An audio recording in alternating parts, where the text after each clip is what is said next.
क्योंकि कुछ लोगों ने मेरे से ये बोला है कि ये पिछली बार का जो रे ऑप्टिक्स है थोड़ा सा समझ में नहीं आया था, लेकिन जिन लोगों ने बोला है उनमें से कोई भी नहीं आया है। ठीक है, देखते हैं अगर नहीं आता है तो हम फिर वी विल रिज्यूम बैक। ठीक है, okay.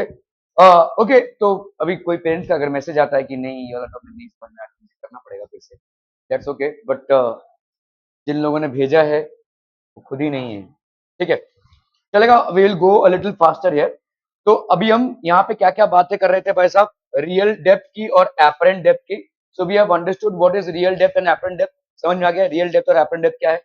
Okay, so when we are basically trying to look from a medium 1 into a medium 2 any object, so the height or the depth of the object will not be the same, उसमें आपका refraction की वजह से आपका height ऊपर महसूस होगा। देखो दो चीजें हैं, अगर आपका भाई साहब ये आपका रेयरर मीडियम से आप डेंसर मीडियम की तरफ देखने की कोशिश कर रहे हैं, if from a rarer medium you are trying to view the object into a denser medium, ठीक है, तो यहां पे आपका रियल डेप्थ, ठीक है, ज्यादा होगा एपरेंट डेप्थ से, समझ में आ रहा है ये।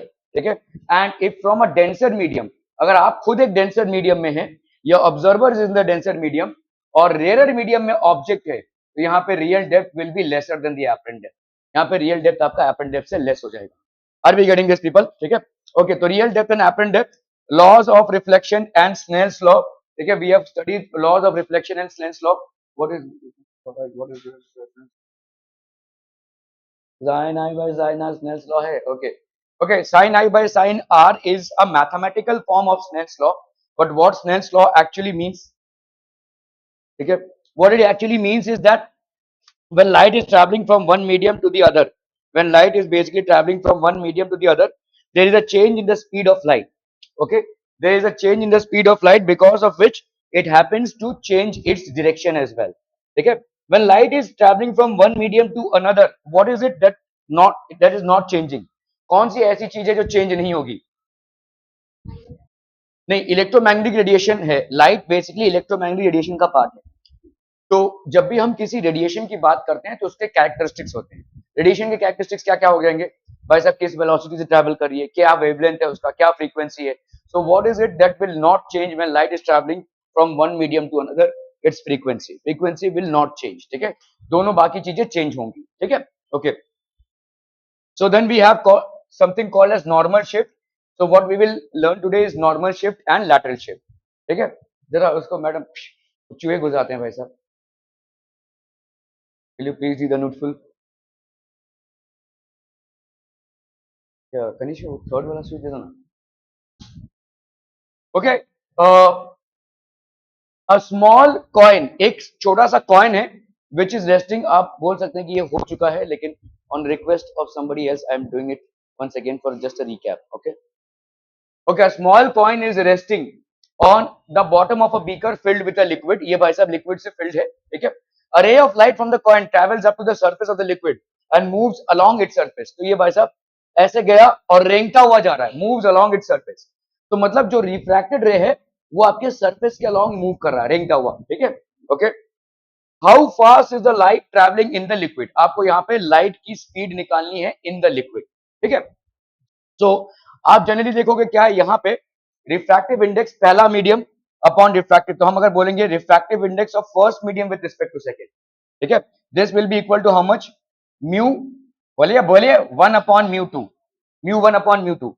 कंफ्यूज मत होइएगा, यहाँ पे डेंसर से रेयर में जा रहा है। ठीक है, अगर आपका ऐसा होता refractive index of second medium with respect to first, तो यहाँ पे होता भाई साहब क्या, mu two by mu one. क्या ये समझ में आ रहा है? ठीक है, यहाँ पे mu one with respect to two, मतलब हम बोल सकते हैं यहाँ पे refractive index of the water with respect to air. Are we clear on this one? ठीक है, ओके, तो refractive index of first medium with respect to second, बोलिए ना भाई साहब यहाँ पे क्या हो जाएगा, this will be sine of I upon sine of R. क्या ये समझ में आ रहा है? यहां पे आपको क्लियरली दिख रहा है कि भाई साहब आर क्या है, आर 90 हो चुका है, angle of refraction has become 90 degree, तो sine i by sine r, so this will be sine 90। अभी साइन आई की वैल्यू पता कर लो भाई साहब, ये हो गया आपका 3, ये हो गया 4, तो ऑब्वियसली ये कितना हो जाएगा 5। ये अगर आई है तो आप देखो this will B alternate angle, ये हो जाएगा आई। फिजिक्स में ये सब की प्रूफ लिखने की जरूरत नहीं है, वैसे भी ये एमसीक्यू है, ठीक है। तो ये अगर आपका आई हो जाता है तो परपेंडिकुलर अपॉन हाइपोटेन्यूज, तो साइन आई की वैल्यू क्या हो जाएगी, perpendicular upon hypotenuse that is 3/5। क्या ये समझ में आ रहा है भाई साहब? सो ये हो गया आपका 3/5। क्लियर? क्लियर है? अभी ये दोनों आपस में भाई साहब रेसिप्रोकल होते हैं, ठीक है। तो अपन क्या लिख सकते हैं, μ1 2 विल बी इक्वल टू 1/μ2 1। और जब आप μ2 1 कर रहे हैं तो बेसिकली ये रिफ्रैक्टिव इंडेक्स ही हो गया, मतलब अपन इसको 1/μ भी लिख सकते हैं। Refractive index of second medium with respect to first can be written as refractive index of the water, ठीक है। So this will be equal to, बच्चा पार्टी क्या हो जाएगा, इसको अपन क्या लिख सकते हैं, 1/μ। सो दिस विल बी 1/μ, ठीक है। सो म्यू की वैल्यू कितनी हो गई भाई साहब, म्यू की वैल्यू हो गई भाई साहब 5/3। Is this understood? 5/3 हो गया भाई साहब, ठीक है। अभी आपको क्या पूछा है, what is the, how fast is the light travelling in the liquid. तो लाइट भाई साहब स्पीड क्या है, तो आपको मालूम होना चाहिए भाई साहब, refractive index of second medium with respect to first is equal to velocity of light in medium 1 upon velocity of light in medium 2। यहाँ पे मीडियम 1, अगर हम यहाँ पे इसको प्रॉपरली कंपेयर करें तो यहाँ पे मीडियम 1 क्या हो जाएगा, आई मीडियम 1 क्या हो जाएगा, ये μ1 2 जो हमने निकाला है ये बेसिकली म्यू ही निकाला है। दिस इज ग्लास और दिस इज वाटर, तो आप, दिस इज बेस ग्लास बोल रहा हूं मैं आपका, water and this is basically आपका एयर। तो ये म्यू v1 मतलब velocity of light in air upon velocity of light in water, ठीक है। समझ में आ रहा है? क्या कंफ्यूजन समझ में आ रहा है भाई साहब? यहाँ पे ये आपका μ2 1 है तो इसका रेसिप्रोकल हो गया 1/μ, ठीक है। ये म्यू की वैल्यू क्या हो जाएगी, वेलोसिटी ऑफ लाइट, अभी ये c/v2 की वैल्यू भाई साहब यहाँ पे आपको निकालनी है, velocity of light in glass, इसकी वैल्यू निकल चुकी है mu that is 5/3 is equal to c/vg। vg की वैल्यू कितनी हो जाएगी, 3/5 इंटू सी। तो 3/5 इंटू सी मतलब 3/5 इंटू 3 इंटू 10⁻⁸, 9/5 इंटू 10⁻⁸। सो ये हो गया आपका 5 1 5, 1.8 into 10⁻⁸ metre per second. So this would be the correct to answer. Clear है? Are we clear on this one people? इतना लंबा चौड़ा, अच्छा हम म्यू साइन भी कर सकते हैं अपन। Okay okay, shift to a glass slab. अभी देखो जब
बाहर जाना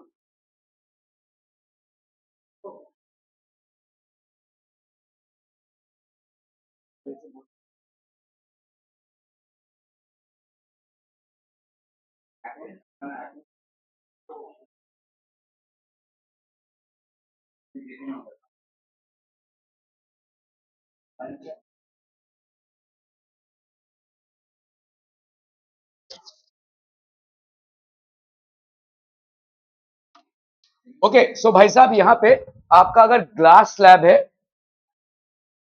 तो वो पानी डाल रहा है या हाथ धो रही है? ओके ओके, ये ग्लास स्लैब है भाई साहब, this is basically a glass slab. इसमें से आप अगर किसी चीज को देखना चाहते, if you basically happen to see, so consider an observer. ये आपका भाई साहब ऑब्जर्वर है looking at an object through a glass slab. The glass slab is of refractive index mu two, जिसका भाई साहब ओ बाबा, ठीक है ओके। सो आपका भाई साहब ये हो गया mu of glass, and the object is placed in front of the first surface of the glass slab in medium mu one, ठीक है। तो आपका ऑब्जेक्ट कहां पे रखा हुआ है भाई साहब? म्यू वन मतलब एयर में रखा हुआ है, ठीक है okay. The medium on both side of the glass slab is the same. अभी देखो यहाँ पे एयर, यहाँ पे एयर, बीच में ग्लास, ठीक है ओके। नाउ ये ऑब्जेक्ट है, ये ऑब्जेक्ट भाई साहब it is travelling from denser to rare medium. when an object when a light ray travels from a denser to rarer medium, what will happen? It will bend towards the normal। तो इसका भाई साहब normal की तरफ bend हुआ। now again it is traveling from denser to rarer medium, it will bend away from the normal, ठीक है okay. सो जब इसका पहला बेंड हुआ, तो अगर हम इसको ट्रेस आउट करें तो पहला इमेज आपका यहाँ पे फॉर्म हो रहा है। So just because of the surface this the first surface A, what is happening is that you are getting the first image I dash। now this becomes the object, this is no longer the object, ठीक है। ये आपका object नहीं है। तो अभी ये object है, देखो यहां से रे जा रहा है, this becomes the object for the surface B, ठीक है। तो B में अभी क्या हो रहा है? at the interface B what is happening? the ray of light is bending away from the normal। तो ये away from the normal मतलब यहाँ पे आएगा, ठीक है, ये बेंड होगा वो यहाँ पे आएगा। सो ऑब्जेक्ट O, इसका पहला इमेज क्रिएट हुआ I डैश, और I डैश का इमेज क्रिएट हुआ I। सो आपका फाइनल इमेज कहाँ पे हो गया? I, ठीक है। Are we clear on this one people? हम समझ में आता हूँ। और हमने पढ़ रखा है, तो consider an observer looking at the object through a glass slab. The glass slab has a refractive index of mu glass, and the object is placed in front of the first surface of the glass in the medium mu1। the medium on both sides of the glass slab is the same। before reaching the observer, the ray from the object refracts twice। तो दो बार refraction होगा, first from interface one and then from interface two. At interface one क्या हो रहा है भाई साहब? The ray of the object O falls on the interface at an angle with the normal। तो ये आपका इंटरफेस है, angle with the normal।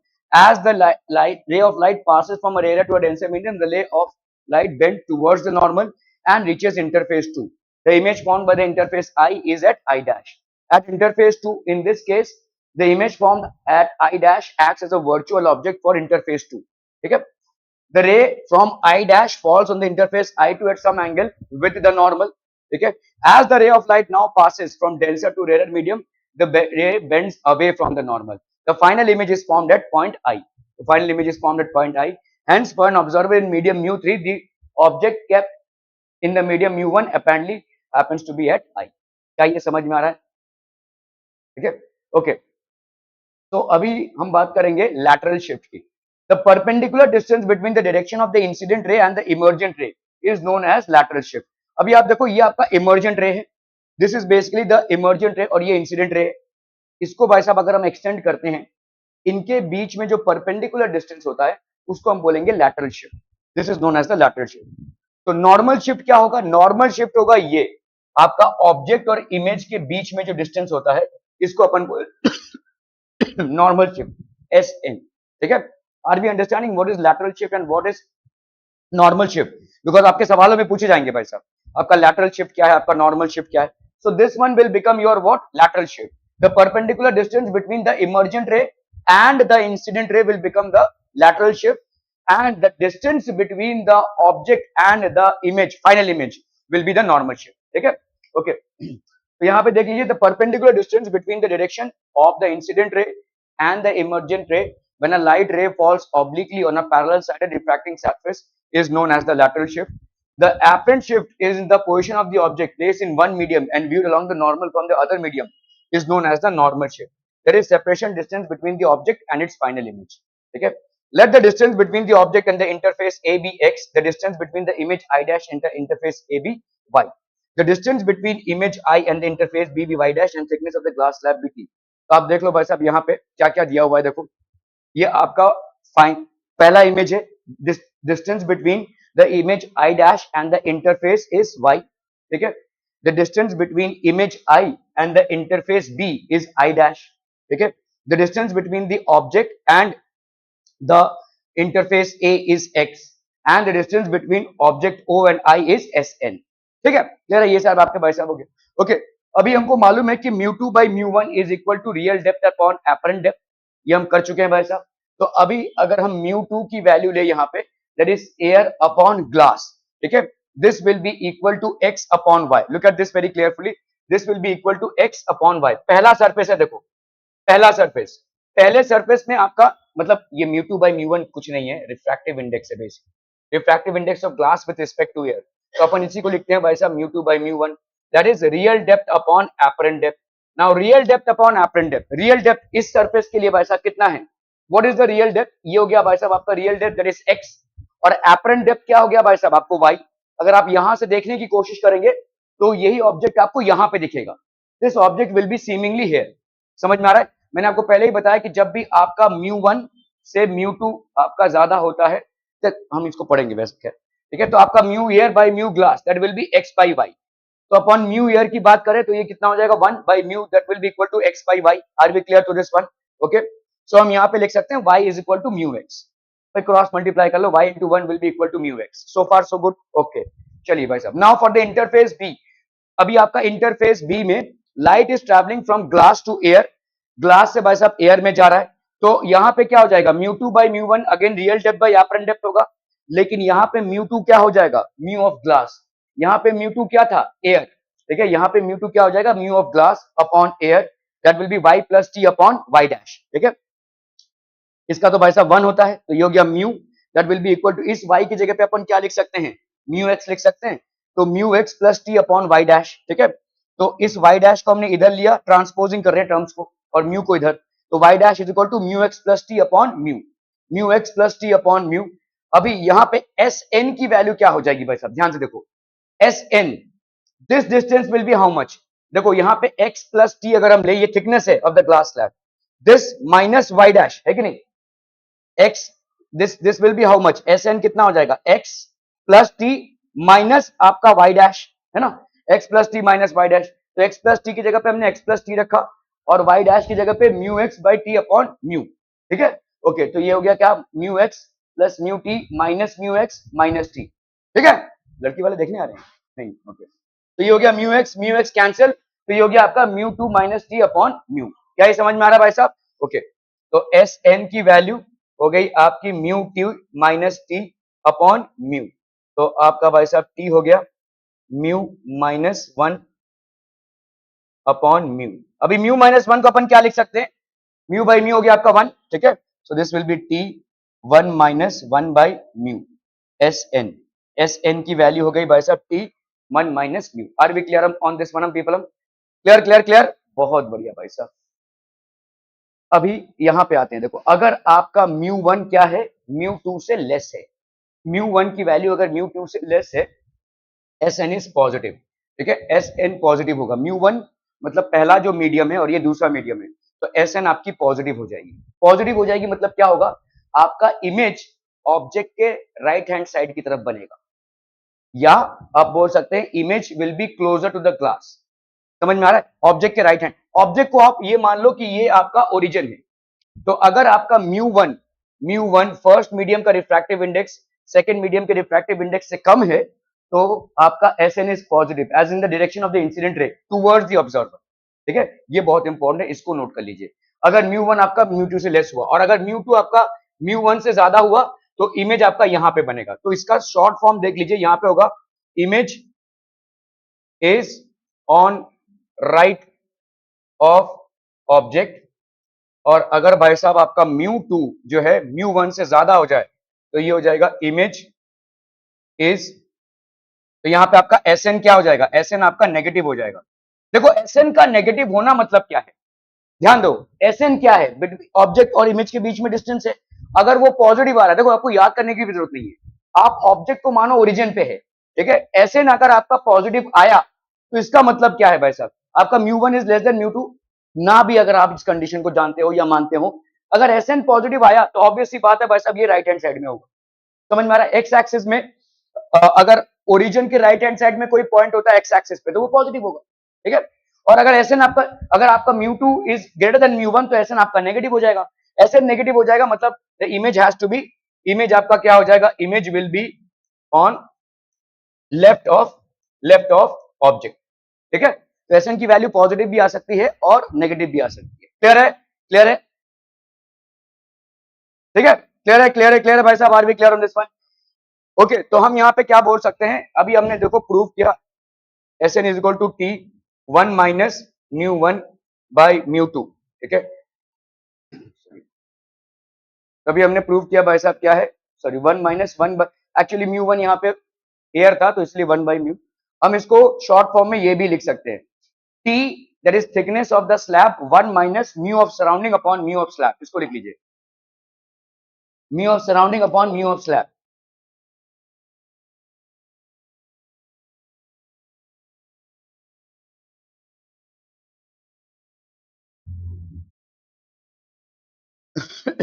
तो इस पूरे उसमें देखोगे अगर एस एन मतलब क्या है, शिफ्ट है, किन किन चीजों पे डिपेंड कर रहा है ये शिफ्ट, थिकनेस टी पे डिपेंड कर रहा है, सराउंडिंग मीडियम का रिफ्रैक्टिव इंडेक्स पे डिपेंड कर रहा है, और ग्लास स्लैब के रिफ्रैक्टिव इंडेक्स पे डिपेंड कर रहा है। क्या ये इस पे डिपेंड कर रहा है कि ऑब्जेक्ट कितने डिस्टेंस पे है, नहीं, ठीक है। So the distance of the object from the slab does not affect the shift. Clear है भाई साहब, are we clear on this one. तो अभी आप देख लो, जैसे समझ लो आपके बहुत सारे स्लैब्स हैं और ये सारे स्लैब्स की थिकनेस क्या है, T1 T2 T3 T4 है, और इनका रिफ्रैक्टिव इंडेक्सेस क्या है, म्यू1 म्यू2 म्यू3 म्यू4 है, ऐसा है, ठीक है। Okay, so let us consider that n slabs, यहाँ पे आपके n slabs है, are stacked on the top of each other and placed between the observer and the image, observer और इमेज के बीच में। आपका देखो म्यू1 म्यू2 से लेकर आपके म्यू1 n तक है refractive index, T1 T2 T3 से लेकर Tn तक है, इनका सबका थिकनेस है, ठीक है, क्लियर है। ओके, अभी टोटल थिकनेस क्या हो जाएगी भाई साहब, T1 plus T2 plus T3 plus Tn, ये आपका टोटल थिकनेस हो जाएगा ना भाई साहब। देखो यहाँ पे T1 plus T2 plus T3 ऐसा करते करते Tn तक जाओगे तो ये हो गया आपका total thickness. Are we clear, okay. तो नॉर्मल शिफ्ट आपका क्या होता है, हर एक का अभी शिफ्ट आपको ऐड करना पड़ेगा, और हर एक का शिफ्ट क्या हो जाएगा, T into 1 minus 1 by mu, समझ में आ रहा है, mu of surrounding upon mu of slab, mu of surrounding obviously air है तो अपॉन म्यू ऑफ स्लैब, ठीक है। तो S1 की वैल्यू, तो अभी आप देखो यहाँ पे S नेट निकाल रहे हो, एस नेट के लिए चलो हमने मान लिया, जैसे अगर हम रेजिस्टेंस निकालते थे जब देखो तो इक्विवेलेंट रेजिस्टेंस निकालते थे, है ना। तो इसी तरह से अगर इस पूरे कॉम्बिनेशन का एक म्यू हम निकाल लें, इक्विवेलेंट म्यू, इस पूरे कॉम्बिनेशन का इक्विवेलेंट म्यू, अगर इन सब का एक इक्विवेलेंट म्यू मैथमेटिकली अगर हम निकाल लेते हैं तो यहाँ पे एस नेट की वैल्यू क्या हो जाएगी, पूरा thickness T 1 minus mu of surrounding that is 1 upon mu that is of mu effective. ये समझ में आ रहा है, म्यू इक्विवेलेंट, क्या ये वाला समझ में आ रहा है, देखो एस नेट से ये वाला कैसे आया, thickness is total thickness is t, and let's say of all these mu से लेकर म्यू एन तक जो भी आपके रिफ्रैक्टिव इंडेक्सेस हैं, इनका इक्विवेलेंट रिफ्रैक्टिव इंडेक्स अगर हमने निकाला म्यू इक्विवेलेंट, तो T into 1 minus 1 by mu equivalent, क्या यहां तक किसी को कोई शक है, एनी कंफ्यूजन स्टिल हियर, क्या ये समझ में आ रहा है। ओके, S1 की वैल्यू हो गई T1 1 minus 1 by mu 1, S2 की वैल्यू हो गई plus T2 into 1 minus 1 by mu 2, ऐसा करते करते Tn into 1 minus 1 by mu 1। अभी लेफ्ट हैंड साइड को छोड़ दो, राइट हैंड साइड में आओ, हर एक का T1 अगर हम बाहर निकालें, समझ में आ रहा है, ये ऐसे करते करते मतलब क्या हो जाएगा आपका T1 प्लस T2, ऐसा करते करते भाई साहब Tn, है कि नहीं, क्लियर है। और इधर कितना हो जाएगा बोलो, minus T1 by mu 1 minus, ऐसे कर सकते हैं भाई साहब T2 बाई म्यू 2, ऐसा करते करते भाई साहब Tn बाई म्यू n। अभी ये वाला जो आया ये क्या है, T ही तो है, ठीक है। इधर कितना आएगा, देखो इधर भी आपका कितना आ रहा है, T minus T by mu equivalent is equal to T minus, ये पूरा आ रहा है देखो, T1 by mu 1 plus T2 by mu 2, ऐसा करते करते भाई साहब Tn बाई म्यू n।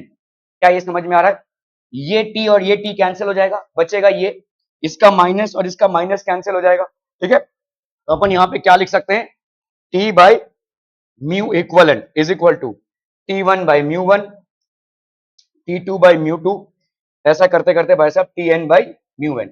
क्या ये समझम भाई साहब, आर वी अंडरस्टैंडिंग दिस पीपलम, क्लियर है।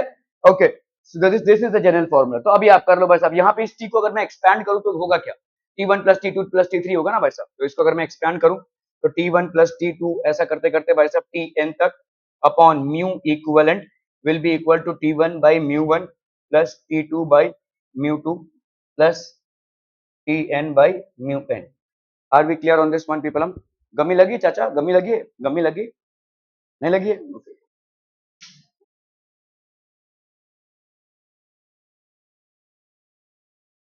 सास सिंगार ना खराब हो जाए इसलिए लगा।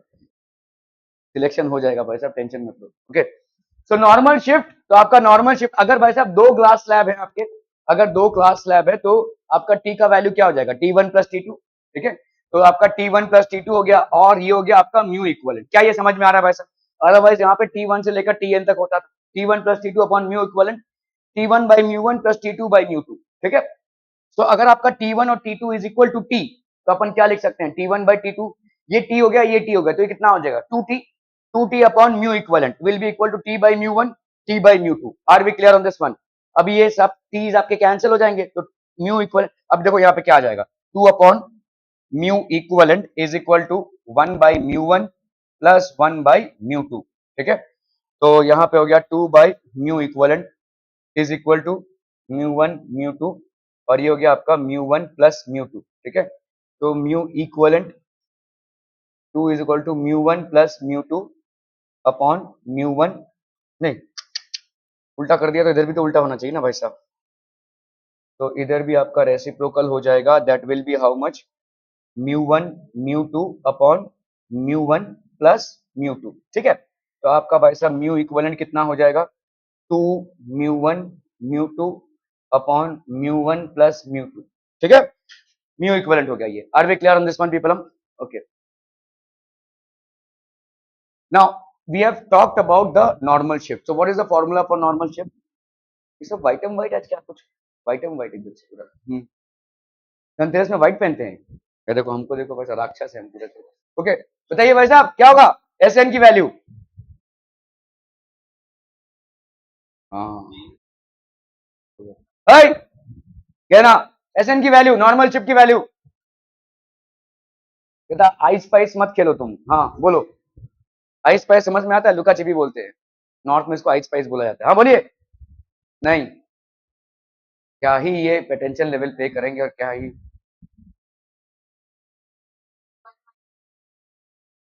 Slab simple. ठीक है, एस एन की वैल्यू, अरे अभी तो देखा हमने, ये दूसरी बार पढ़ रहे हैं हम और फिर मेरे को मैसेज आता है, मेरे को समझ में नहीं आया। S N is equal to, क्योंकि ध्यान ही नहीं है इधर, mu of surrounding upon mu of slab, जबकि बहुत ही सिंपल चीजें हैं यार, इसमें तो कोई आपका डेरिवेशन मतलब स्ट्रांगली लग भी नहीं रहा है आपका। अगर आप देखोगे इंटीग्रेशन डिफरेंशिएशन, जिससे बायो वालों को, सिर्फ बायो वालों को तकलीफ हो सकती है, वैसा भी नहीं है कुछ। ठीक है, तो एस एन की वैल्यू क्या हो जाएगी भाई साहब? Mu of surrounding upon mu of slab. ठीक है, ये हो गया आपका नॉर्मल शिफ्ट। अभी हमने बात की थी लैटरल शिफ्ट की। लैटरल शिफ्ट क्या होता है?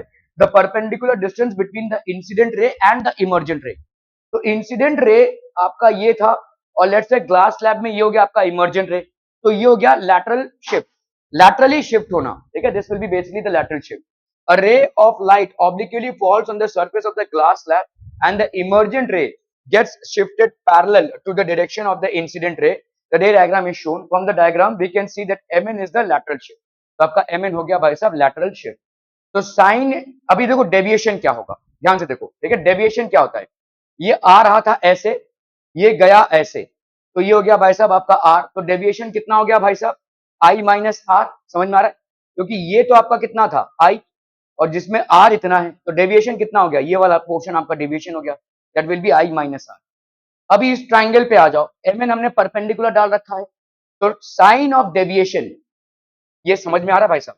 देखो ध्यान से, ये आपका आई है, तो ये पूरा एंगल कितना हो जाएगा? आई, जिसमें से इतना एंगल कितना है? आर, तो आपका डेविएशन कितना हो गया? ये वाला एंगल कितना हो जाएगा? आई माइनस आर, यही आपका डेविएशन है। डेविएशन मतलब कितना पथभ्रष्ट हुआ है। ठीक है, इस ट्राइंगल को ले लो, ये आपका एम एन है, आपको बेसिकली एम एन को निकालना है, that is your lateral shift. तो sine of deviation, that is sine of deviation will be equal to M N by O M, है कि नहीं? तो एम एन की वैल्यू कितनी हो गई? O M sine delta, that is sine deviation. क्या इतना समझ में आ रहा है भाई साहब? ओके, अभी एम एन की वैल्यू ओ एम, अभी डेविएशन कितना है? Sine I minus R. ठीक है, mn will be equal to om sin I minus r. Now in triangle OTM, ये आपका OTM है, cos r की वैल्यू क्या हो जाएगी, base upon hypotenuse, cos r की वैल्यू, तो cos r will be equal to OT by OM. OT क्या हो गया, thickness of the glass slab, thickness, तो अगर हम भाई साहब OM को इधर लाते हैं तो this will B OT by cos r. OT by cos r मतलब T by cos r, ठीक है, T by cos r को अपन क्या लिख सकते हैं, T of sec r, ठीक है, T of sec r, clear, okay. तो भाई सब्स्टिट्यूटिंग द वैल्यू, अभी आपका भाई साहब mn की जगह पे हमने mn लिखा, ठीक है, यहाँ पे OM की जगह पे अपन क्या लिख सकते हैं, T sec r, ठीक है, और साइन ऑफ डेविएशन की जगह पे अपन क्या लिख सकते हैं, साइन I माइनस r लिख सकते हैं, बोलो, ठीक है। सो S1 की value that is lateral shift will be equal to T sec r sin I minus r, ठीक है। तो आपका नॉर्मल शिफ्ट क्या हो गया, T1 minus mu of surrounding, mu of surrounding upon mu of slab, okay. और lateral shift आपका भाई साहब L जिसको अपन बोल रहे हैं, ये हो गया कितना, T हो गया थिकनेस, sec ऑफ R, यहाँ पे R means angle of refraction, ठीक है, साइन डेविएशन लिख सकते हैं, या T sec R sine I minus R, इन दोनों को लिख लीजिए भाई साहब, बहुत इंपॉर्टेंट है, ठीक है।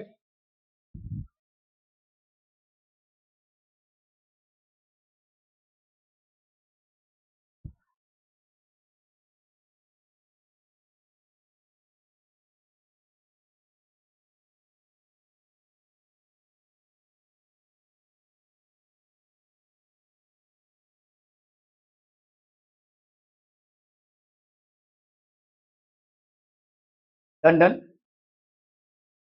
ओके, चलिए भाई साहब ये वाले सवाल को करना है, find the distance of the image of the object from the observer, the surrounding medium is air. चलिए फटाफट फटाफट, क्विक क्विक क्विक, जल्दी से, नहीं सुधरेंगे यार।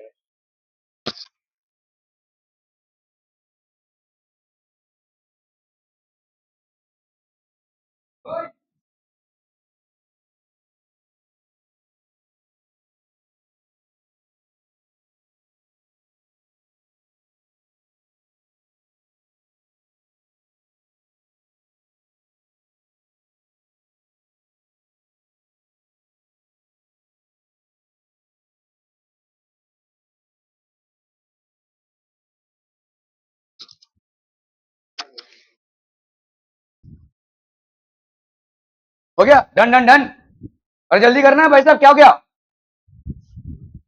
Find the distance of the image of the object from the observer.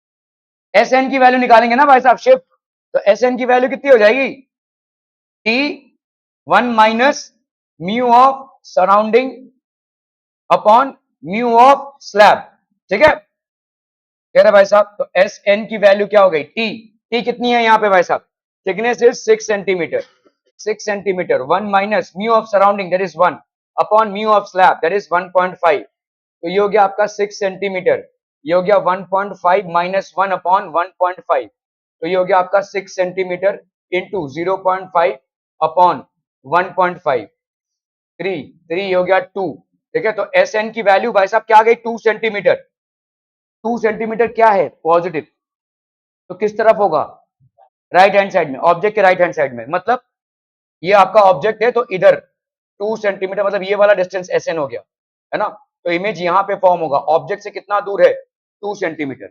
अभी आपसे पूछा है find the distance of the image of the object from the observer, तो ऑब्जर्वर से कितना हो जाएगा, ये 10 है, तो 10 से 2 माइनस कर दो, ये कितना बचा तुम्हारे लिए, 8, 8 प्लस 6 14, 14 प्लस 2 16, ठीक है, so this will B 16 centimetre. क्या ये समझ में आ रहा है, ऑब्जेक्ट कितना दूर हो जाएगा भाई साहब, 16 सेंटीमीटर, क्लियर है, तो option A is the correct answer हो, 2 सेंटीमीटर दूर पे ऑब्जेक्ट फॉर्म होगा, 2 सेंटीमीटर दूर होगा, मतलब इस वाले सरफेस से कितना दूर हो गया, 10 minus 2 that is 8, 8 plus 6 14 plus 2 16, clear, हम ऑन दिस वन हम people hmm, okay okay okay. Find the distance of the image of the object from the observer, the surrounding medium is here, चलिए फटाफट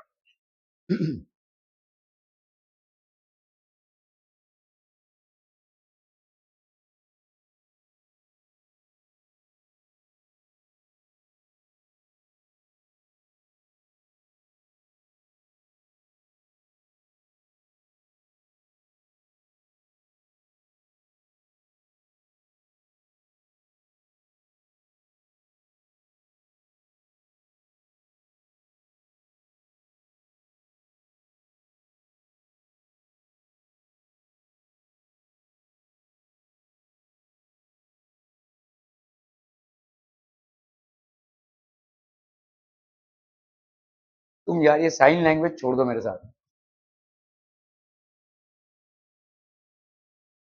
fourth option, अच्छा fourth option, okay okay. So distance कितना हो जाएगा बोलो? S N is equal to T 1 - mu of surrounding, mu of surrounding upon mu of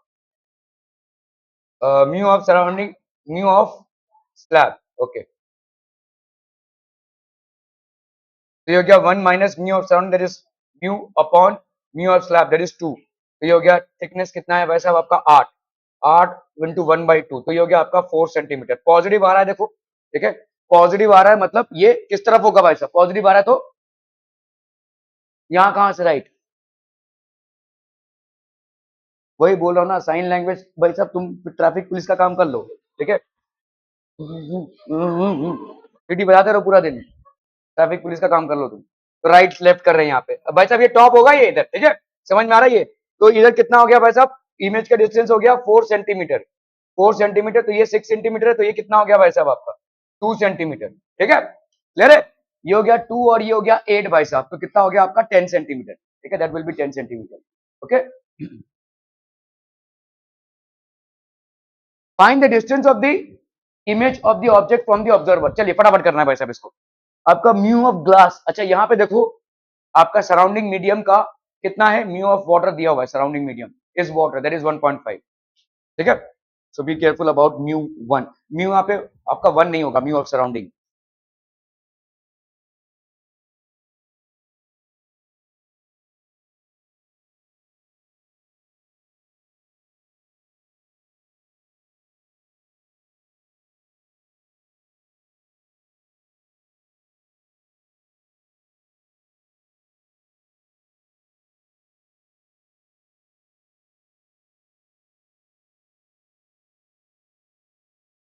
हो गया, done done done, जल्दी जल्दी। एस एन की वैल्यू भाई साहब यहाँ पे क्या हो जाएगी? T into 1 - mu of surrounding, mu of surrounding upon mu of slab. So बोल लो भाई साहब यहाँ पे टी की वैल्यू कितनी है? यहाँ पे 6, 1 - म्यू ऑफ सराउंडिंग, सराउंडिंग आपका कितना है 1.5, और म्यू ऑफ स्लैब कितना है भाई साहब 2, तो 2 - 1.5, ये हो गया कितना भाई साहब आपका 0.5 अपॉन 2, ठीक है, तो ये हो गया आपका 3, तो ये +3 सेंटीमीटर आया है, मतलब आपके सरफेस की तरफ जाएगा ये, ठीक है। सो इधर से इसका डिस्टेंस कितना है भाई साहब? 3 सेंटीमीटर। हाँ हाँ, 3 इंटू 0.5, तो ये हो गया आपका 1.5, है ना। तो इधर आ गया आपका 1.5 इधर, ठीक है। इधर कितना था? 4, 4 से 1.5 गया, तो ये बचा आपका 2.5, 2.5 plus 6 that is 8.5, 8.5 plus 2 that is 10.5, so 10.5 would be the answer. क्या ये समझ में आ रहा है भाई साहब? ठीक है। Okay, find the distance of the final image from the observer. यहाँ पे आपके दो ग्लास स्लैब्स हैं, μ1 μ2। आपका भाई साहब इसका थिकनेस है 3, इसका थिकनेस है 1, यहाँ पे 8 है और यहाँ पे डिस्टेंस आपका 6 है। चलिए फटाफट फटाफट। तो आपका फॉर्मूला यहाँ पे क्या था देखो, याद करो, T1 प्लस T2, ऐसा करते करते अगर हम Tn तक जाते हैं upon mu equivalent this one equal to, बताइए बताइए जल्दी से, T1 by μ1, 1 minute, plus T2 by μ2, ऐसा करते करते कहां तक है? Tn बाई μn था। अब यहाँ पे दो ही ग्लास स्लैब्स हैं, ठीक है, तो यहाँ पे अपन T1 plus T2, T1 plus T2 upon mu of equivalent, ये भाई साहब आपका कितना हो जाएगा? म्यू इक्वलेंट ये हो जाएगा आपका T1 by μ1 plus T2 by μ2, ठीक है, क्लियर है भाई साहब? चलिए इसको कर लीजिए भाई साहब फटाफट फटाफट।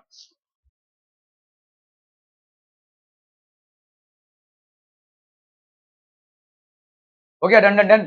तो T1 प्लस T2 कितना हो गया आपका?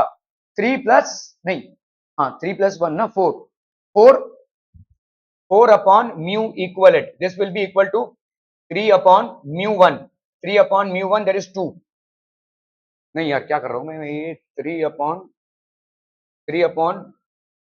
सॉरी, ये हो जाएगा भाई साहब आपका 2/1, ठीक है, थिकनेस 2/1, ये हो गया आपका 2/1/2, सॉरी भाई साहब 1/2 प्लस यहाँ पे आपका 3/1.5 है ना, तो 1/2 plus 2 is equal to 4/μ equivalent. ये हो गया भाई साहब आपका 5/2 इज इक्वल टू 4/μ इक्वलेंट। तो म्यू इक्वलेंट की वैल्यू कितनी हो जाएगी, 2 4 8/5। ये हो गया आपका म्यू इक्वलेंट, ठीक है। तो आपका डिस्टेंस एस एन की वैल्यू भाई साहब कितनी हो जाएगी, एस एन की वैल्यू हो जाएगी, एस एन की वैल्यू हम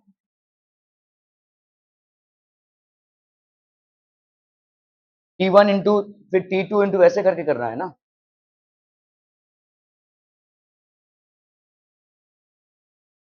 yes, I think I have,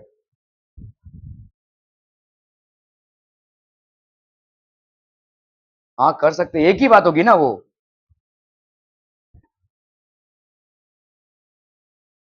T1 into 1/μ1, T2 into 1/μ2, ये हो जाएगा एस नेट। तो हमको म्यू इक्वलेंट निकालने की एक्चुअली जरूरत नहीं है यहाँ पे, जो म्यू इक्वलेंट हम निकाल रहे हैं इसकी जरूरत नहीं है। तो आपका एस एन का वैल्यू क्या हो जाएगा, यानी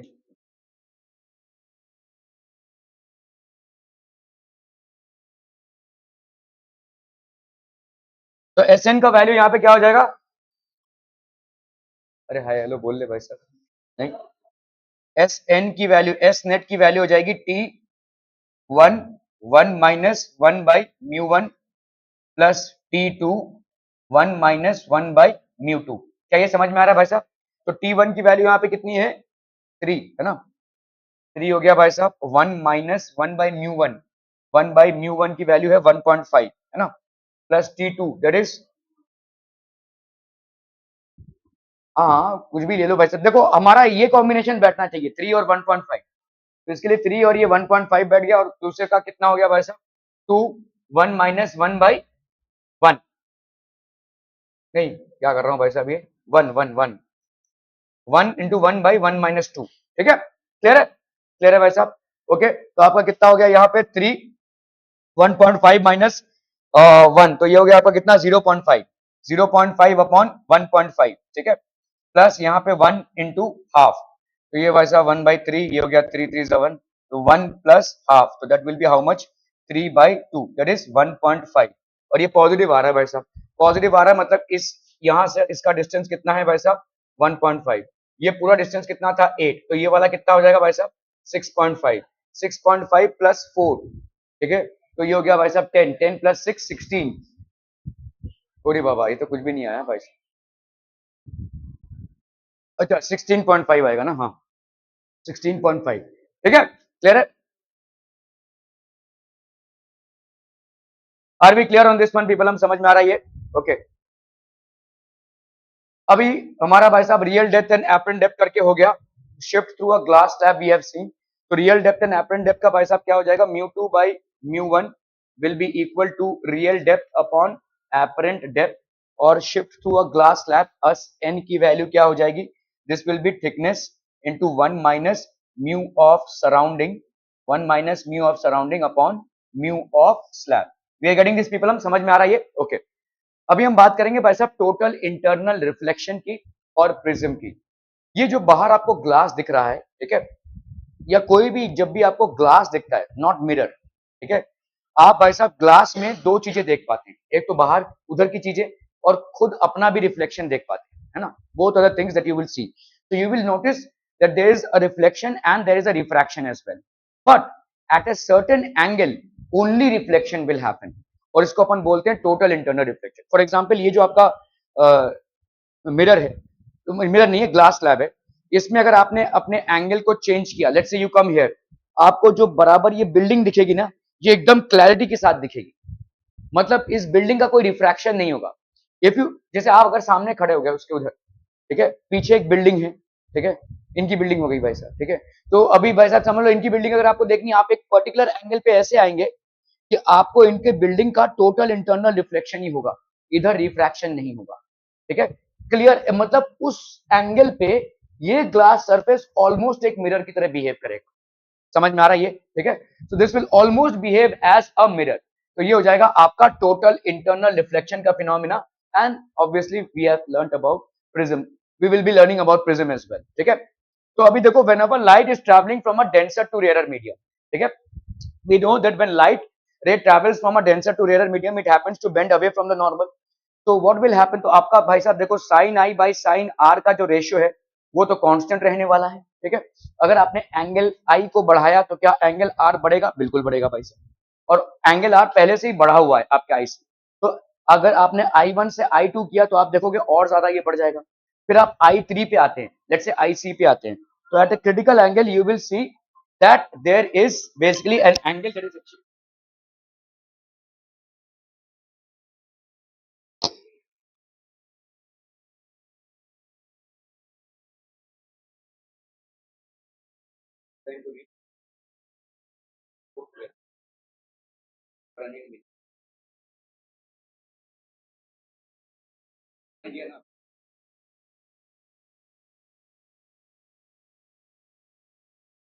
ओके। सो आपका i1 i2 हो गया ये, ठीक है। ic ये कितना हो जाएगा भाई साहब? 90 डिग्री। तो for a particular angle of incidence that is the critical angle, the refractive angle will become 90 degree, ठीक है। थीटा की वैल्यू भाई साहब ic से ज्यादा अगर हो जाएगी, अगर क्रिटिकल एंगल से ज्यादा हो गया तो पूरा का पूरा टोटल इंटरनल रिफ्लेक्शन हो जाएगा। क्लियर है? Are we clear? So we know that when light ray travels from a denser to a rarer medium, the angle of refraction changes with the change in the angle of incidence. Since the ray is going from a denser to a rarer medium, the refracted ray will go away from the normal. तो refracted ray भाई साहब आपके normal से दूर चला जाएगा. By increasing the angle of incidence to a certain angle, for which the angle of refraction becomes 90 degree, and incident ray refracts along the interface, the इसको अपन बोलते हैं grazing angle of refraction, ठीक है? The angle of incidence for which the refracted angle grazes the interface is known as the critical angle. I suppose ये आपने पढ़ा हुआ है, राइट? 9th या 10 में कहीं तो पढ़ा हुआ है, ठीक है। तो इसको अपन बोलेंगे critical angle. Between any two media the critical angle will be the same. कैसे भाई साहब? देखो यहाँ पे अगर हम बात करें लेट्स से ये आपका ग्लास स्लैब है, ठीक है। ये आपका ग्लास स्लैब है, तो अपन क्या बोल सकते हैं? Refractive index of first with respect to tube, ये क्या हो जाएगा आपका? 1 by refractive index of second with respect to first, और इसकी वैल्यू क्या होगी? Sine I C by sine 90, है कि नहीं? साइन आई सी हो गया ये, साइन आई सी, और साइन 90 की वैल्यू कितनी होती है? 1। इसको अपन क्या लिख सकते हैं? 1 by mu if the first medium is basically air, तो 1 बाई म्यू क्या हो जाएगा आपका? साइन आई सी, या साइन आई सी की वैल्यू क्या हो जाएगी? साइन आई सी की वैल्यू हो जाएगी भाई साहब mu raised to -1, 1 by mu हो गया ये, ठीक है। म्यू रेस टू -1, या आप आई सी को क्या लिख सकते हैं? Sign inverse of 1 by mu, ठीक है। तो म्यू क्या है? डिपेंड कर रहा है मीडियम्स क्या क्या है। तो इसीलिए आपका कोई भी दो पर्टिकुलर मीडियम के लिए क्रिटिकल एंगल जो है वो कांस्टेंट होगा, ठीक है। The value of the critical angle wherein when light travels from the denser to the rarer medium, the refraction angle becomes 90 degree और grazing angle of refraction, तो ये आपका कांस्टेंट हो जाएगा क्योंकि म्यू आपका कांस्टेंट है, ठीक है। So this is known the angle of incidence. The angle of incidence for which the refracted ray grazes the interface is known as the critical angle. On increasing the angle of incidence more than the critical angle, अगर आपने critical angle से इसको बढ़ा दिया तो यहाँ पे क्या हो जाएगा? Total internal reflection. Now no refraction happens. No refraction, ठीक है। तो जो लाइट की एनर्जी है वो दो में डिवाइड हो रही थी, रिफ्लेक्शन और रिफ्रैक्शन में। यहां पे क्या होगा? पूरा का पूरा भाई साहब रिफ्लेक्शन हो जाएगा, नो रिफ्रैक्शन। तो आपका इंटेंसिटी ऑफ रिफ्लेक्शन बढ़ जाएगा, आपको ऑब्जेक्ट्स और ज्यादा क्लियर दिखेंगे, ठीक है। तो on increasing the angle of incidence more than the critical angle, the full incident light gets reflected back in the denser medium. This phenomena of reflection of a light ray from an interface with a rarer medium is known as total internal reflection. Clear? हम बहुत बढ़िया भाई साहब, okay. सो अभी आपने देखो मैंने यही आपको प्रूव किया, आई सी की वैल्यू क्या होगी? Sine inverse of mu by D, mu of the denser medium basically हम बोल सकते हैं, mu of denser medium. Clear है? Any questions on this one people? Hmm ठीक है, ये आपका भाई साहब भाई स्नेल्स लॉ है, mu of denser medium into sine of i c will be equal to mu of rare medium into sine of r. तो mu of denser medium into sine of IC, IC आपका क्या है? Critical angle due to which the angle of refraction has become 90 degree in the rarer medium, ठीक है। तो mu of r, तो आपका भाई साहब mu D into sine IC will be equal to R. तो साइन आईसी की value क्या हो जाएगी? Mu R by mu D, ठीक है। अभी यही आपका फॉर्मूला है, this is the formula. critical angle will be equal to mu of rarer medium upon mu of denser medium. In case this rarer medium happens to be air, so this will be 1. तो आपका sin IC का value कितना हो जाएगा? This will B 1 by mu of D, ठीक है, sign IC की value 1 by mu of D, तो आईसी की वैल्यू कितनी हो जाएगी भाई साहब, sign inverse of 1 by mu D. Okay, अगर आप कभी हाईवे वगैरह पे ट्रैवल कर रहे होंगे, जिस दिन थोड़ी गर्मी ज्यादा रहेगी, तो आपको ऐसा लगेगा कि हाईवे में कुछ पानी नहीं गिरा है शायद, ठीक है, क्योंकि आपको आते हुए गाड़ियों के रिफ्लेक्शंस दिखेंगे, ये ऐसा दिखेगा। या आप अगर देखोगे बहुत हॉट सनी डे पे अगर आप किसी रेगिस्तान में, तो मिराज दिखता है। Mirage means that as if there is water ahead, लेकिन वाटर नहीं है, ठीक है। So on a hot summer day in a desert, so होता क्या है, देखो समझ लो ये कोई पेड़ है, let's say what is the mirage phenomena, तो let's say this is basically a tree, ये कोई ट्री है, ठीक है, आप यहाँ पे हैं, let's say you are standing here, ठीक है, अभी आप भाई साहब यहाँ से तो आप देखोगे जब बहुत डेंस दिन, मतलब बहुत हाई टेम्परेचर वाला दिन होगा, if it is high temperature, very high temperature, तो इससे होगा क्या भाई साहब, सन का हीट आ रहा है भाई साहब इधर से, और इधर अर्थ में जा रहा है और बाकी का रिफ्लेक्ट हो रहा है, तो अर्थ से जो लेवल ऑफ एयर है, अर्थ से जस्ट जुड़ा हुआ जो लेवल ऑफ एयर है, उसको सबसे ज्यादा हीट मिल रहा है। एक तो सन से आता हुआ हीट, और अर्थ जो रेडिएट कर रहा है हीट, अर्थ पे गिर रहा है, अर्थ में कुछ अंदर अब्सॉर्ब हो रहा है, बाकी का रेडिएट हो रहा है, तो ये सबसे तपा हुआ लेवल रहेगा, ठीक है, उसके ऊपर अलग लेवल, उसके ऊपर अलग लेवल, उसके ऊपर अलग लेवल, जितना कोई भी लेवल हीट होगा वो उतना ही एक्सपैंड कर जाएगा, उसकी डेंसिटी उतनी कम हो जाएगी। क्यों? क्योंकि डेंसिटी क्या होती है भाई साहब, मास अपॉन वॉल्यूम, ये वॉल्यूम बढ़ रहा है भाई साहब आपका, क्योंकि इसको दोनों तरफ से हीट मिल रहा है, इसको भी मिल रहा है लेकिन थोड़ा कम, अर्थ से इसको कम हीट मिल रहा है, इसको भी मिल रहा है लेकिन थोड़ा कम, ठीक है। So this would have the highest temperature T1, T2, let's say T3, T4, अगर आप देखोगे T1 will be greater than T2, this will be greater than T3 and this will be greater than T4 and so on, ये atmosphere के levels हैं basically, ठीक है। तो ये जो T1 है, अभी अगर हम टेम्परेचर को बढ़ाते हैं तो we know that expansion happens, whether it is solid, liquid or gas, expansion will happen. If expansion is happening, obviously volume will increase. If volume increases, then density will decrease. So यहाँ पे अगर हम इसका density D1 मानते हैं, D2 मानते हैं, D3 मानते हैं, D4 मानते हैं, so हम यहाँ पे as this is this, तो D1 will be less than D2, will be less than D3 and will be less than D4, क्या हम ऐसा बोल सकते हैं? Can we? Okay, okay. Now understand, यहाँ से एक ray of light आ रहा है, तो समझ लो भाई साहब, समझ लो यहां से इसकी जर्नी चालू हो रही है, let's say the ray of light is entering here, ये आया रे ऑफ लाइट, अभी ये D4 और D3 में कौन ज्यादा डेंसर है, D4 is more denser than this, तो light is travelling from denser to rare medium, denser to rare medium में it bends away from the normal, ये भाई साहब नॉर्मल से अवे हो गया, अभी ये D2 में आया और ज्यादा नॉर्मल से, और ऐसा करते करते लगभग ऐसी संभावना है कि टोटल इंटरनल रिफ्लेक्शन हो जाए, क्योंकि आपका आईसी हो जाएगा, वो क्रिटिकल एंगल पे क्या हो जाएगा, आपका रिफ्रैक्शन एंगल 90 डिग्री हो जाएगा, और finally total internal reflection.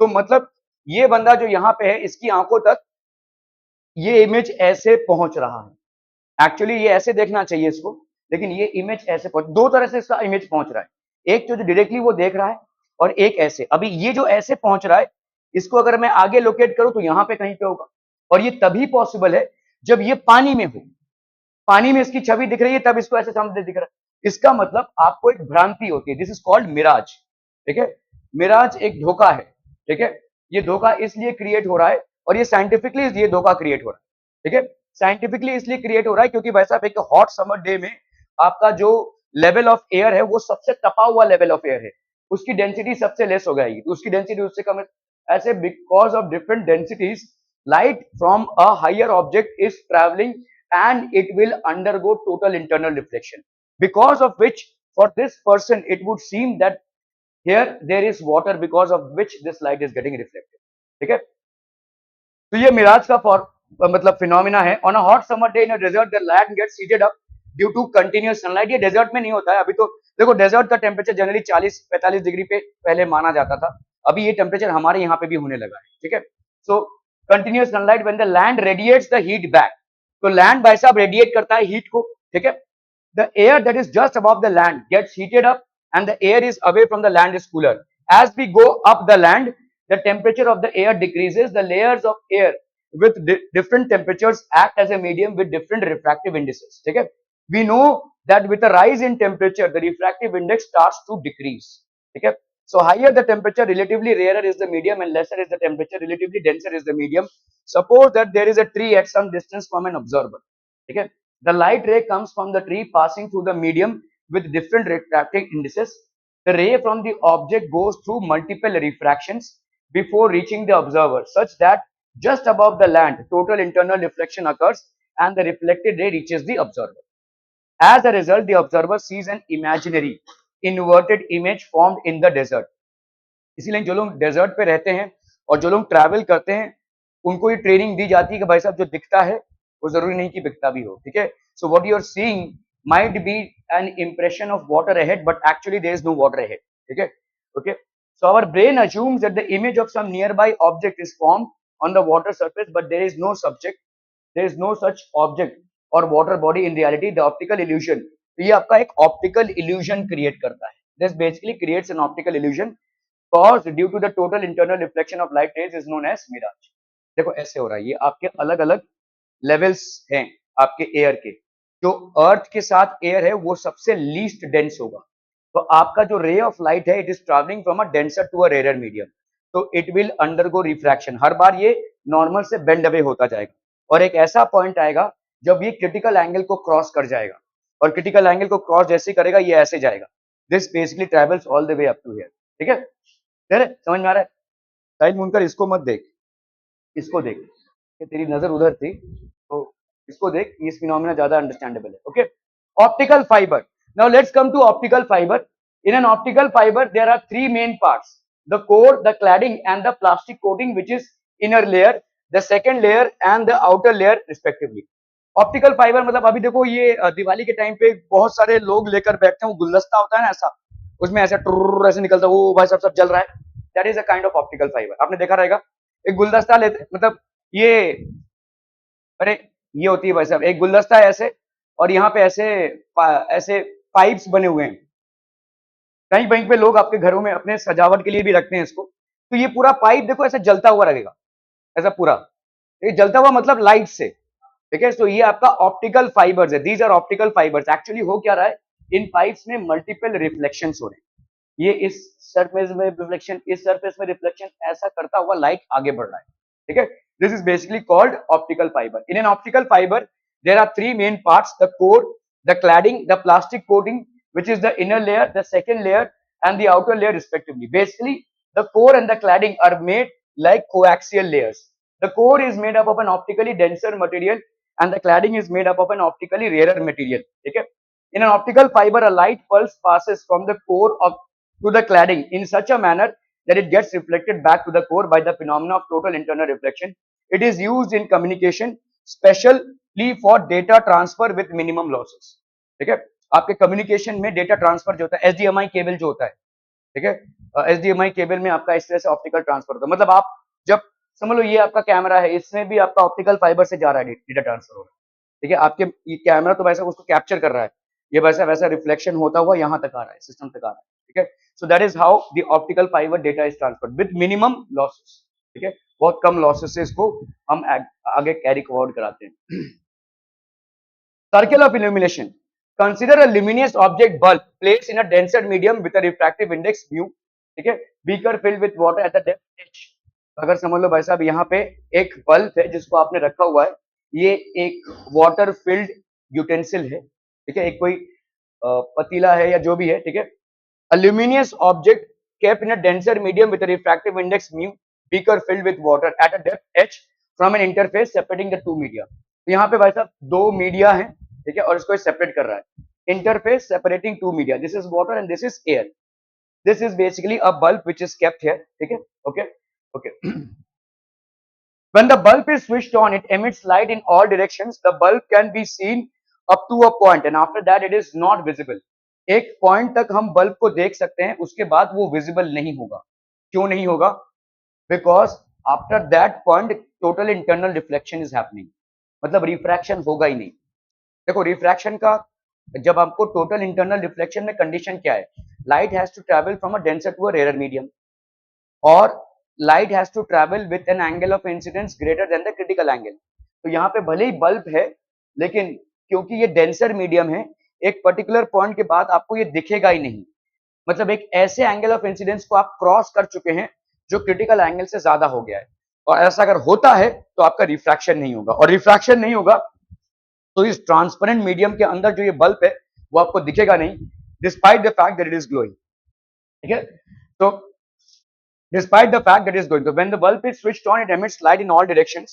The bulb can be seen up to a point, and after that it is not visible. This happens because the rays from the bulb come out equally in all directions.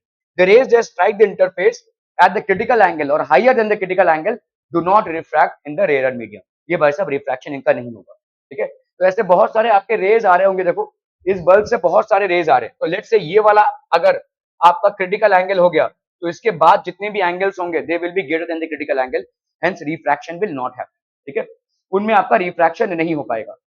Do not refract on this can be explained by considering three different rays. The rays that strike the interface at an angle, तो जो raise हैं वो अगर angle less than the critical angle है तो भाई साहब refraction होगा उनका। ठीक है, the rays that strike the at critical angle मतलब वो आपका क्या होगा, ग्रेजिंग एंगल ऑफ रिफ्रैक्शन हो जाएगा, मतलब वो ऐसे निकलेंगे। ठीक है, and the rays that strike the interface at an angle greater than the critical angle get reflected back. तो यहाँ पे भाई साहब आपका क्या हो रहा है, TIR, that is total internal reflection।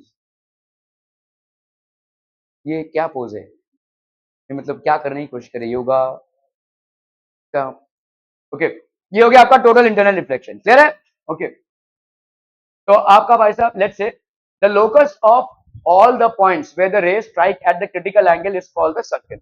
जहां पे क्रिटिकल एंगल पे स्ट्राइक कर रहे हैं, locus of all the points, इसको अपन बोलेंगे एक सर्कल। ठीक है, the locus of all points where the ray strike at the critical angle, जहां पे क्रिटिकल एंगल पे स्ट्राइक होगा, ये समझ लो भाई साहब क्रिटिकल एंगल है, तो यहाँ पे क्या हो जाएगा, आपका एंगल ऑफ रिफ्रैक्शन ऐसे चला जाएगा, मतलब लाइट ऐसे जाएगा, रेंगता हुआ जाएगा। तो अभी भाई साहब ये एक सर्कल बना लेगा सरफेस पे। ठीक है, तो the locus of points where the rays strike at the critical angle is called the circle. This circle is known as the circle of illumination. For an observer in the rarer medium to see the light coming out from the luminous body, he must be in the circle of illumination. तो आपका भाई साहब circle of illumination में होना चाहिए ये। ठीक है, the radius of the circle of illumination, अभी हम रेडियस कैलकुलेट करेंगे, तो आपको मालूम है भाई साहब tan IC क्या हो जाएगा, R/H। देखो यहाँ पे ये आपका रे ऑफ लाइट है, ये आपका एंगल ऑफ इंसिडेंस है, ये आपका नॉर्मल हो गया। ये एंगल ऑफ इंसिडेंस क्या है, क्रिटिकल एंगल है, तो ऑब्वियसली भाई साहब ये वाला को अगर आप देखोगे तो this is interior alternate angles, तो ये अगर IC है तो ये वाला कितना हो जाएगा, IC। ओके, क्या ये समझ में आ रहा है? तो अगर हम tan ऑफ IC करें, tan ऑफ क्रिटिकल एंगल करें, what will B this, BC upon AB। ठीक है, tan IC will B BC upon AB। ये आपका क्या हो जाएगा, radius, radius of circle of illumination. ये ऐसा सर्कल बनाएगा, सरफेस के ऊपर ही एक सरफेस सर्कल बनाएगा, this will B R upon H। तो tan IC की value, IC is basically what, the critical angle, IC is nothing but the critical angle, tan IC will be equal to R by H। तो R की value क्या हो जाएगी, H into tan IC। अभी हमको मालूम है sin IC की वैल्यू कितनी होती है, 1 बाई म्यू, है कि नहीं? ठीक है, sin IC की वैल्यू होती है 1 बाई म्यू। तो हम यहाँ पे क्या लिख सकते हैं, let us take a triangle for trigonometric equation by applying Pythagoras theorem. Let's say आपने IC लिया, यहाँ पे sin IC की वैल्यू कितनी है, अरे बोलो ना बोलो, sin IC की वैल्यू है 1 बाई म्यू। तो हमने एक मान लिया एक ऐसा ट्राइंगल जहां पे ये 1 है ये म्यू है, तो ऑब्वियसली ये वाला कितना हो जाएगा, IC। ये वाला लेट से हमने L मान लिया है। ठीक है, ओके, तो L की वैल्यू क्या हो जाएगी यहाँ पे, what will be the value of L, this will be mu square minus 1 by Pythagoras theorem under root, है कि नहीं? L की वैल्यू हो जाएगी भाई साहब म्यू स्क्वायर माइनस 1। ठीक है, सो tan IC की वैल्यू अपन क्या लिख सकते हैं, यहाँ पे tan IC की वैल्यू क्या थी, देखो R बाई H, ये था ना H, इस H की जगह पे अपन क्या लिख सकते हैं भाई साहब, म्यू स्क्वायर माइनस 1। अगर आप ऐसे नहीं करना चाहते हैं, लेट्स से ट्रायंगल वगैरह एज्यूम नहीं करना चाहते हैं, तो भी कर सकते हैं। देखो sin IC की वैल्यू ये हो गई। ठीक है, तो अपन यहाँ पे ये हो गया sin IC की value that is 1 by mu. तो आपका भाई साहब cos IC की वैल्यू कितनी हो जाएगी, 1 माइनस साइन स्क्वायर IC, है ना, है कि नहीं? तो sec अंडर रूट में sec IC की वैल्यू क्या हो जाएगी, 1 upon 1 minus sine square IC, है कि नहीं, 1 minus sine square IC। Okay, sec IC basically क्या हो जाएगा भाई साहब, sec IC, तो sec स्क्वायर IC की वैल्यू कितनी हो जाएगी, 1 बाई, ये निकल गया 1 माइनस साइन स्क्वायर IC हो गया ये। ठीक है, sec स्क्वायर IC क्या होता है, 1 प्लस tan स्क्वायर IC, तो 1 प्लस tan स्क्वायर आई सी, इसकी वैल्यू कितनी हो जाएगी 1 upon 1 minus sine square I सी। इस 1 को उधर ले लो तो ये हो गया 1 by 1 minus sine square I C.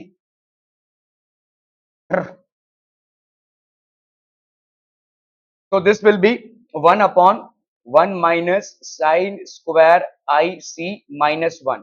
So this will be 1 minus 1 plus sine square IC upon भाई साहब 1 minus sine square IC। ठीक है, तो ये कैंसिल हो गया, ये आ गया कितना आपका sign square IC upon 1 minus sine square IC। ये किसके बराबर हो गया tan स्क्वायर IC के बराबर। तो tan IC की वैल्यू कितनी हो जाएगी, this will be equal to sine IC upon under root of 1 minus sine square IC। कर लो, आपको वही आंसर आ जाएगा। देखो यहाँ पे आ गया आपका 1 माइनस म्यू, ये आ गया आपका 1 माइनस म्यू, और इधर कितना आ जाएगा आपका, देखो 1 माइनस 1 बाई म्यू का square. So that will B 1 by mu, और ये हो गया आपका कितना mu square minus 1 by mu square. तो इस म्यू स्क्वायर को बाहर निकालेंगे तो ये और ये कैंसिल हो जाएगा। तो 1 अपॉन इधर अंडर रूट में कितना आ गया भाई साहब आपका म्यू स्क्वायर माइनस 1, कितना आ जाएगा आपका कितना tan IC की वैल्यू आ जाएगी 1 by mu under root of mu square minus 1। ठीक है, under root of mu square minus 1, ये आ जाएगा भाई साहब आर का वैल्यू। ठीक है, क्लियर है? ओके, सो यहाँ पे tan IC की वैल्यू कितनी आ गई 1 by under root of mu square minus 1। अगर आप ये सब ट्रायंगल वगैरह नहीं एज्यूम करना चाहते हैं, सिंपल आप साइन IC को भाई साहब कॉस IC में कन्वर्ट कीजिए, कॉस IC को सेक IC में कन्वर्ट कीजिए, फिर sec square theta is equal to 1 plus tan square theta से आप tan IC निकालेंगे तो उतना ही वैल्यू आ जाएगा। भाई substituting the value of tan IC, अभी tan IC की वैल्यू कितनी है भाई साहब, tan IC की वैल्यू आपको मिली है R बाई एच। तो R बाई एच, ठीक है, यहाँ पे अपन क्या लिख सकते हैं भाई साहब, R by H, R by H is equal to tan IC, that will be equal to 1 by under root of mu square minus 1। तो R की वैल्यू क्या हो जाएगी h by under root of mu square minus 1। So R की value हो गई h by under root of mu square minus 1। ठीक है, ओके, चलिए भाई साहब इसको करना है। A ray of light traveling in a transparent medium and having a refractive index of mu falls on a surface separating the medium from air at an angle of incidence of 45 degree. For which of the following values of mu can the ray undergo total internal reflection? किस value के लिए total internal reflection हो जाएगा? Total internal reflection कब होता है, जब आपका क्रिटिकल एंगल से ज्यादा हो। ठीक है, और क्रिटिकल एंगल आपका भाई साहब क्या हो जाएगा, बोलिए भाई साहब, mu between two mediums is sorry, तो आपका critical angle that is sine of IC, ये कितना होता है 1 बाई म्यू, है कि नहीं, क्लियर है, 1 by mu.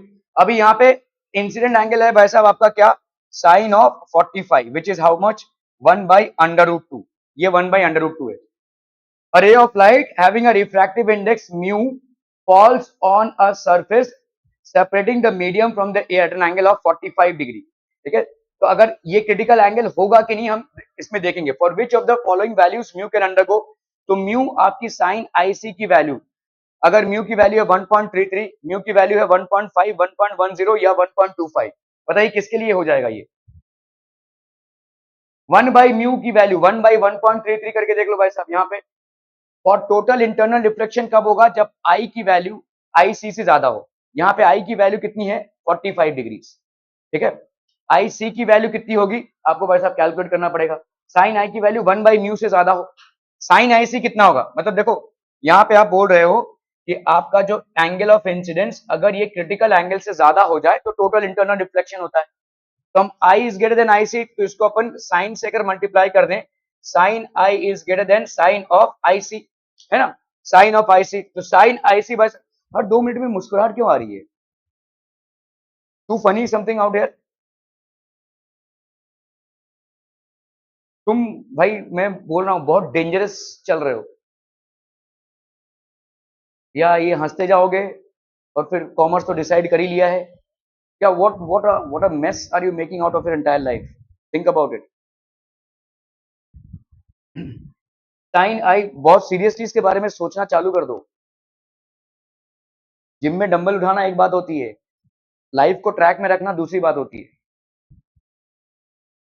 Sign I is equal to 1 by mu, ये आपका IC का वैल्यू हो गया, दैट इज 1/μ, ठीक है। ओके, सो यहाँ पे आपका म्यू की वैल्यू क्या हो जाएगी, mu will be greater than 1/sin45। आप इसको भाई साहब इंटरचेंज कर लो, इस म्यू को इधर कर लो, इस आई को इधर, तो ये हो गया mu is greater then 1/sin45। तो म्यू इज ग्रेटर देन, यहाँ पे mu is greater then 1/1/√2। So mu is greater than √2। तो क्या म्यू की वैल्यू √2 से ज्यादा है, क्या म्यू की वैल्यू 1.41 से ज्यादा है, ठीक है।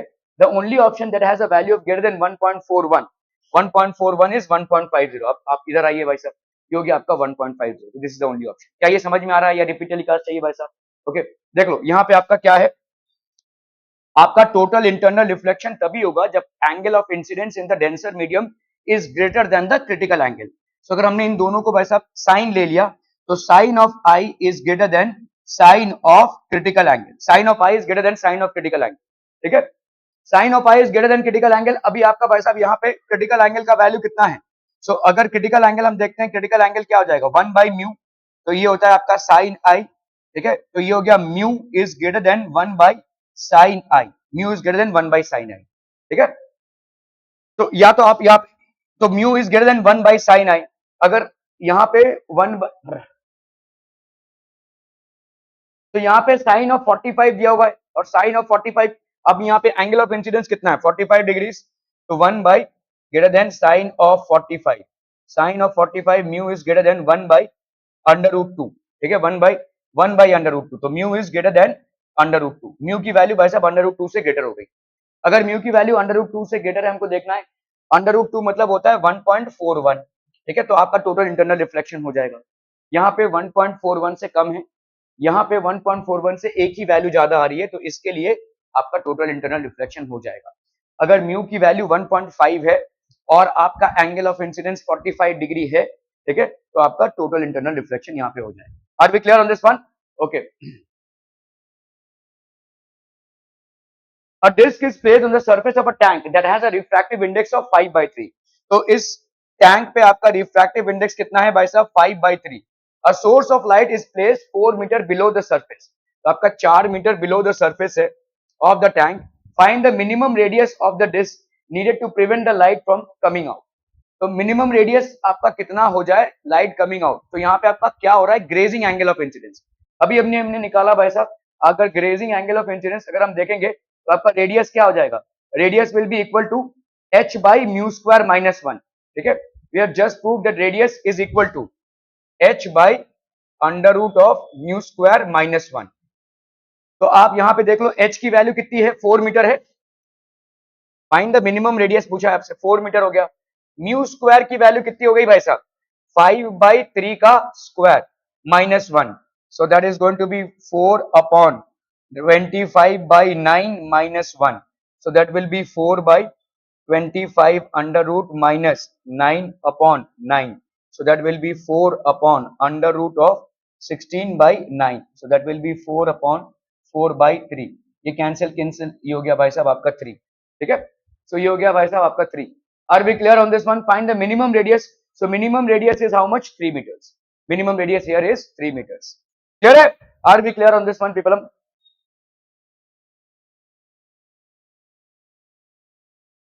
Okay, now will talk about the prism. Prism में बेसिकली होता क्या है, whenever white light falls on it, it gets split up into many different colors, ठीक है। तो प्रिज्म में आपके दो रिफ्रैक्टिंग सरफेसेस होते हैं। A prism is a transparent optical element with flat polished surfaces that refract light bounded by two surfaces inclined at an angle, ठीक है, inclined at an angle। तो ये भाई साहब आपका एक एंगल है, एंगल ऑफ इंक्लिनेशन है, और यहाँ पे दो फ्लैट सर्फेसेस है, ठीक है। So will talk about a prism. Prism अगर आपका एंगल ए है तो ये आपका एंगल ऑफ इंसिडेंस हो गया, और ये हो गया आपका angle of emergence. Prism angle is the angle made by the two inclined surfaces through which light passes. तो ये आपके दो इंक्लाइंड सर्फेसेस हैं, ये हो जाएगा आपका angle A, this is called the prism angle. Clear है? यहाँ पे एंगल ऑफ इंसिडेंस हो गया आई, यहाँ पे एंगल ऑफ इमर्जेंस हो गया ई, ठीक है। Okay, so prism angle A, prism angle is the angle made by the two inclined surfaces through which light passes। Base of prism, the side opposite to the prism angle is known as the base of prism। तो prism angle का opposite जो side है उसको अपन बोलेंगे base of prism। Let us assume a ray of light falling on the surface of a prism with an angle of incidence I. तो ये आपका angle of incidence हो गया, ये हो गया भाई साहब आपका क्या, एंगल ऑफ रिफ्रैक्शन। तो डेविएशन भाई साहब क्या हो गया, I माइनस R1। अभी ये वाला रे यहाँ पे फॉल हो रहा है, तो ये आपका एंगल ऑफ इमर्जेंस हो गया। ये आपका भाई साहब डेविएशन कितना हो गया, E माइनस R2। तो टोटल डेविएशन आपका क्या हो जाएगा, देखो, the exterior angle of a triangle is equal to sum of two interior opposite angles, that is I minus R1 plus E minus R2। क्या ये समझ में आ रहा है? देखो, ये था आपका रिफ्रैक्टेड रे, ये हो गया आपका इमर्जेंट रे। तो रिफ्रैक्टेड रे इसको जाना चाहिए था इधर, but it is going like this. तो आपका डेविएशन कितना प्रोड्यूस हो गया, E minus R2। The deviation of the refracted रे इज E माइनस R2, मतलब ये वाला एंगल कितना हो जाएगा, E माइनस R2 का। ये वाला एंगल कितने का हो जाएगा, I माइनस R1 का। इन दोनों को लेकर अगर हम ट्रायंगल बनाए तो बाहर वाला एंगल हो गया आपका डेविएशन। तो the exterior angle of a triangle is equal to sum of two interior opposite angles, that is I minus R1 plus E minus R2। ठीक है, तो हम यहाँ पे क्या लिख सकते हैं, total deviation produce will be I minus R1 plus E minus R2, where I is the angle of incidence and R1 is the angle of refraction, E is the angle of emergence and R2 is the angle of refraction। तो यहाँ पे I minus R1 plus E minus R2, तो इसको अपन क्या लिख सकते हैं, I plus E minus R1 plus R2, ऐसा लिख सकते हैं भाई साहब। ये I plus E अगर आप देखोगे तो this will B I plus E minus R1 plus R2।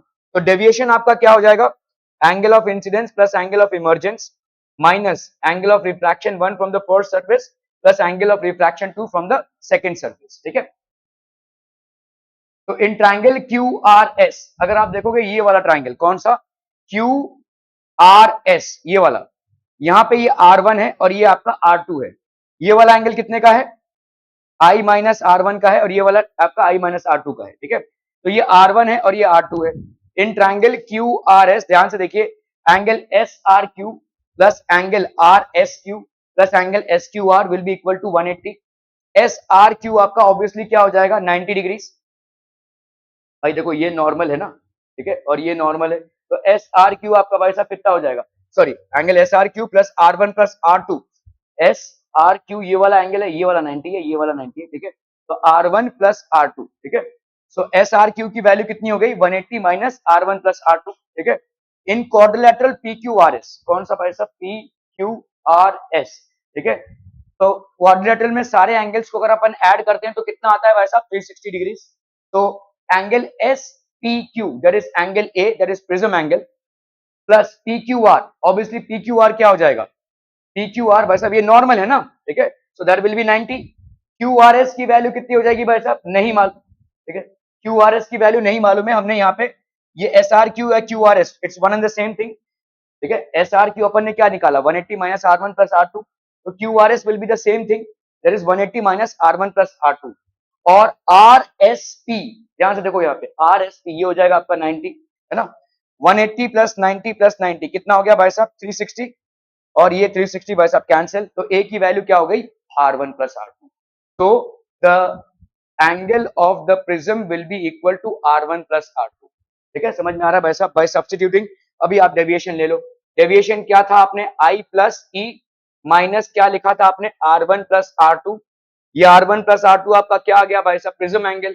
तो I plus E minus prism angle, this will be the deviation.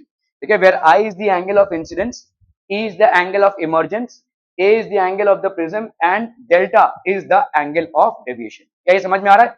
Okay okay okay, चलिए भाई साहब, रे of light is incident at N angle of incidence I on one surface, एक surface पे ये incident है of angle A। ठीक है, this is basically of angle A assumed to be small and emerges normally from the opposite face। If the refractive index of the prism is mu, then find the approximate angle of incidence I। चलिए भाई साहब, इसको निकालना है फटाफट फटाफट।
A ray of light is incident at an angle of incidence I on the surface of the prism at an angle A and emergence normally from the opposite face.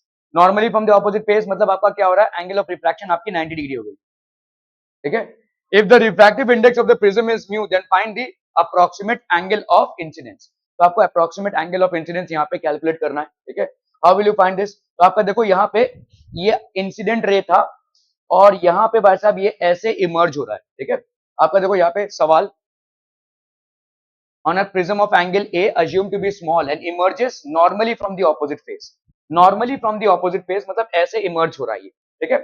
जो चीज normally emerge होगी उसका angle of refraction क्या हो जाएगा? Zero. Obviously the angle of refraction. कल से मैं चाहता हूँ 12th और 11th वाले अलग से बैठेंगे. इधर 11th वाले इधर 12th वाले जो भी आपको चूज करना है.